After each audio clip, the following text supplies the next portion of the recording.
যে বহু প্রতীক্ষিত নির্বাচন, সেই নির্বাচনকে ঘিরে আজকের এই সংবাদ সম্মেলনে আপনাদের সবাইকে স্বাগত জানাচ্ছি।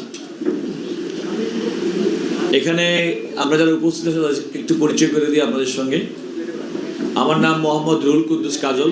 আমি সুপ্রিম কোর্টের একজন সিনিয়র অ্যাডভোকেট ব্যারিস্টার। আসন্ন মোহামেডান স্পোর্টিং ক্লাবের নির্বাচনে আমি প্রধান নির্বাচন কমিশনারের দায়িত্ব পালন করছি।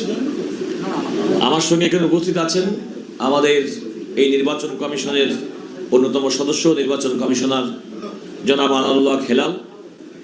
আমাদের মাঝে এখানে উপস্থিত আছেন আমাদের নির্বাচন কমিশনার লেফটেন্যান্ট কর্নেল অবসরপ্রাপ্ত আব্দুল হামিদ সর্দার।